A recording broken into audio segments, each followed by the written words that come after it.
In a quiet village tucked between green hills and winding rivers, lived a young couple, Arjun and Meera. They were childhood sweethearts, married under the golden sun and blessings of the whole village. Their small cottage stood beside a mango tree that bloomed every summer, just like the love in their hearts. Years passed, and though they were happy, there was one thing missing: a child. Every prayer at the temple, every candle lit during festivals, and every wish made upon a falling star held the same hope. But still, their arms remained empty. The village women would whisper softly, not with malice, but with pity, "Such a lovely couple. Why hasn't God blessed them yet?" Meera would smile politely, though her heart ached. Arjun, too, carried the silent burden, never letting his pain show. One day, during a heavy monsoon, a wandering sadhu, holy man, came to their doorstep, drenched and weary. Meera welcomed him in without hesitation, offering him warm food and a dry shawl. Arjun poured him hot tea, and the sadhu, grateful for their kindness, said, "You ask for a child, but God writes our stories with purpose.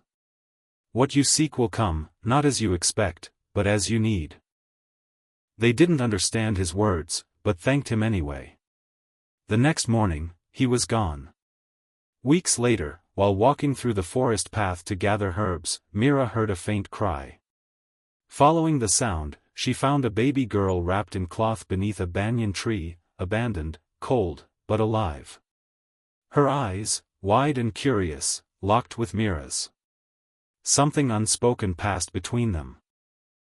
Arjun and Meera took the child home. The villagers murmured again, but this time with wonder, as the couple raised the baby as their own. They named her Asha, meaning hope. Years flowed by. Asha grew into a bright, spirited girl who brought joy not only to Arjun and Meera but to the entire village. She was the one who helped the elderly, danced during festivals, and studied under the village teacher with dreams of becoming a healer. One day, when Asha was old enough to understand, Meera told her the story of the sadhu, the forest, and the miracle. Tears filled the girl's eyes, and she said, "Maybe I wasn't born from your body, but I was always part of your heart." That night, as the three of them sat beneath the old mango tree, Asha resting her head on Meera's lap, Arjun said, "We wanted a child. God gave us an angel." And suddenly, the sadhu's words made sense. God didn't deny them a child. He had a plan all along, a plan not of blood, but of love, destiny, and deep purpose. Sometimes, the answers to our prayers come wrapped in the unexpected. Because God's plan isn't always what we want, it's what we need.